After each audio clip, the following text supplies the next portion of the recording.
very much into New Age practices, horoscopes, tarot cards, zodiac signs. Hey, I appreciate this woman's testimony so much. And if you haven't listened to her, I encourage you to go and listen to the whole thing.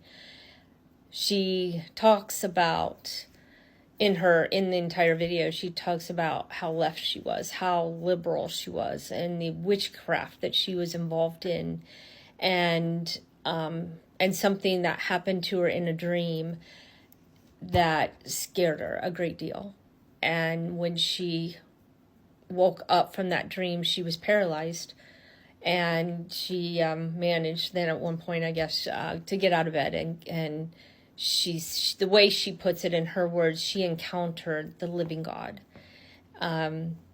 Jesus Christ, and it's just amazing. It's a beautiful testimony, and I encourage you to listen. But what stuck with me was she talks about how liberal she was and how she just could not understand how those people on the right, those conservative people, how they thought and why they thought the way and how blind they were.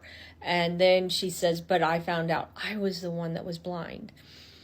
And I wanted to relate this because we are all blind, and until the Lord gets a hold of us and changes us and opens our eyes and gives us sight.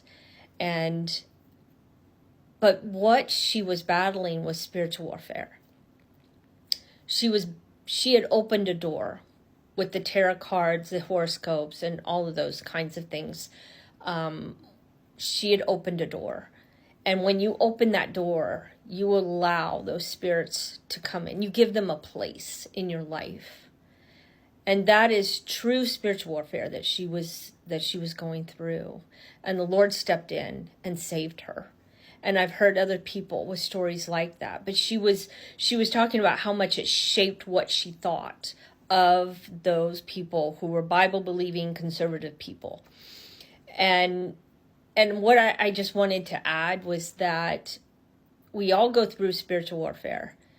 And mostly when we open ourselves up to the demonic realm, we are going to encounter the results. We're going to reap the results of that door being open.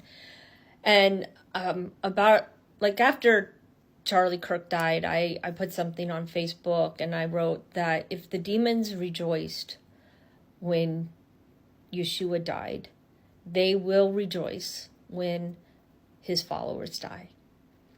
And what we see when we see people rejoicing, we are actually seeing the demons that they have opened the door to rejoicing.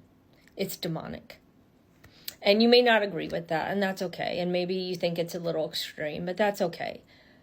It's wherever you are and however you understand it is fine. But from what I've learned and what I've understood of the spiritual realm, what I've learned and what I can communicate, hopefully, is that we all open the door at some point in our life.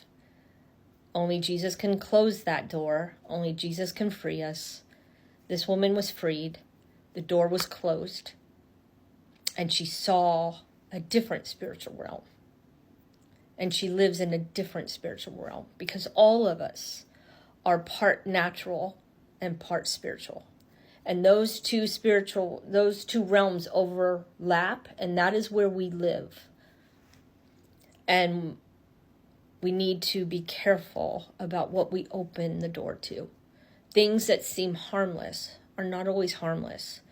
They're actually allowing Satan a spot in your life, a place. You're like giving him territory.